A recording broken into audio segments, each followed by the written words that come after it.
The whiteboard is the primary area for displaying content in a Collaborate session.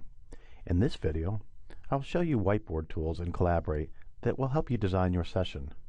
Because session content is generally presented in lecture style, with the speaker speaking and the audience listening, the instructor must ask themselves, why do a live lecture at all? Collaborate's answer? Interactive whiteboard tools. For instance, the polling tool allows you to weigh audience understandings as you deliver the content.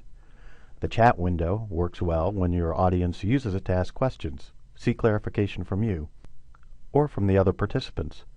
Participants can chat while you're delivering information, so you can have one-way communication and interactivity going on simultaneously. Collaborate provides many ways to make content delivery more interactive.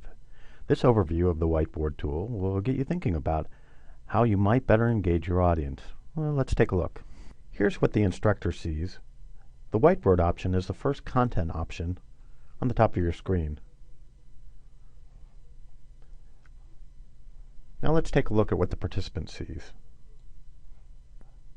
The participant's view is similar to the moderator's view, but they can make adjustments, and they can make these adjustments without affecting what the moderator or the other participants see.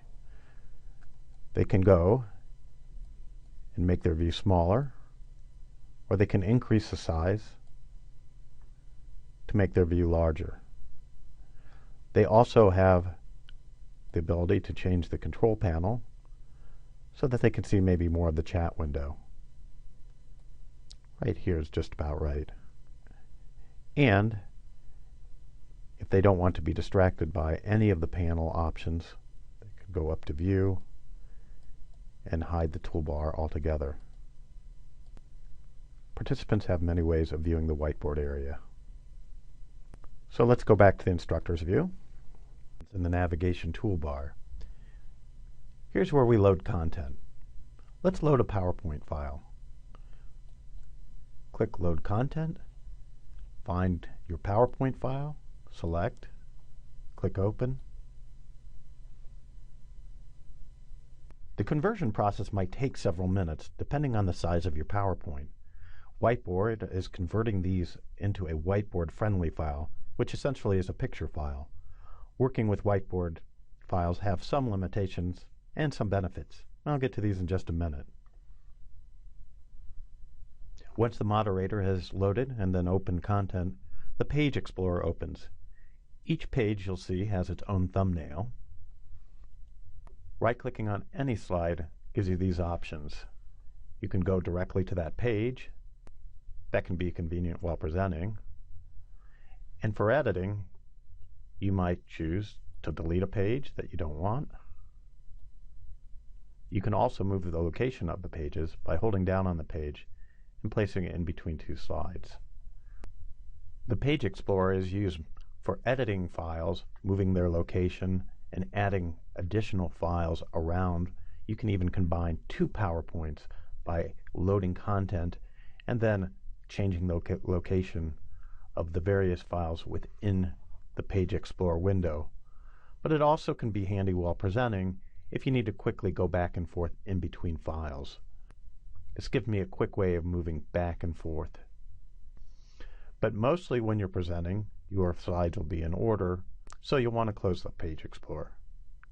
Click on the menu on the top of the right, click Hide Explorer, and the tools that you'll primarily use for presenting are located on the tool menu bar here. So let's go through these.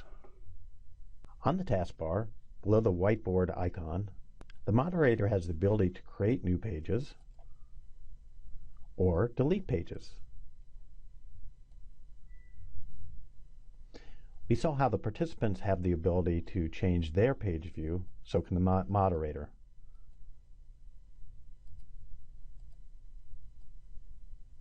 When the moderator changes their view, it doesn't change how the participants see the page.